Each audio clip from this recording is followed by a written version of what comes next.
Hi, it's Sylvester, and you probably saw the title, so you know that I am, I guess, essentially coming out as non-binary. I want to first say, for anybody who knows me, who's watching this video, that nothing is different. You can still think of me as a man, you can still call me a man, I still use the same pronouns, which are he, him. Nothing has really changed. I just have spent a lot of time thinking about how I view my gender and what my relationship is with my gender.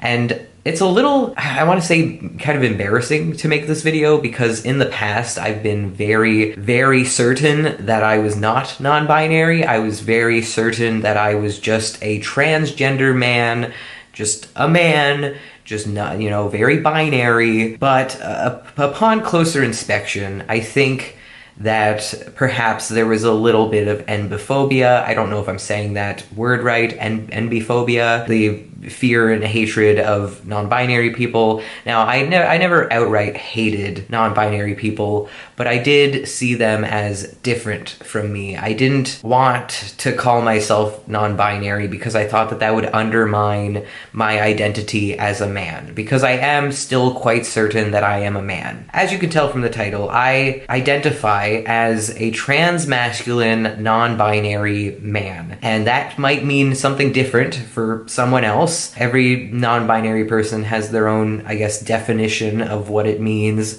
to be non-binary, but for me personally, the way I view it is that I see gender as a spectrum, which is a very oversimplified way of viewing gender, by the way, but that's sort of how I view it, where it's like man on this side, woman on this side, androgynous in the center, and you find yourself somewhere on this spectrum. And again, that's very oversimplified. Some people are agender, they don't belong on the gender spectrum at all. It's less of a line and more of a circle. Gender is very complicated. I am severely oversimplifying things by saying that it is just aligned with man on this side and woman on this side, but that's how I visualize my gender identity, is that there's this spectrum and I exist on the male end of that spectrum, but I'm not 100% man. Like, I like to think of it as I am 90% man. And that doesn't mean that I am 10% woman. Like, I don't see myself fully 100%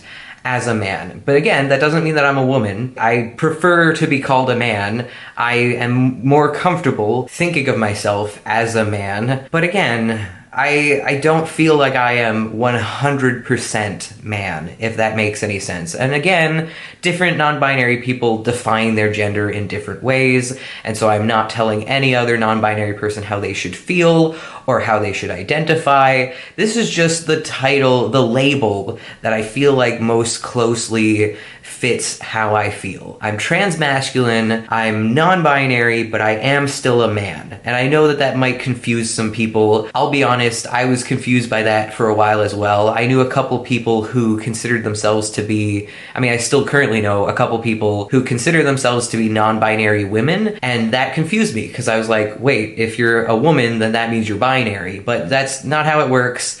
You can be non-binary and still be a man or a woman. Again, it might confuse some people, and like I said, I'm still a little bit confused. The way I view my gender is constantly changing, and gender can sometimes change as well as you grow older. The way you view your gender and the way you label yourself can change, and there's nothing wrong with that. It's completely natural and normal. Yeah, as I said, nothing has really changed. You can still refer to me as a man, you can call me a man, I am still a man, and I am still using the same pronouns, he, him. Nothing has changed, just the way that I have chosen to label myself. Thank you so much for watching. Have a great day, stay frosty, bye.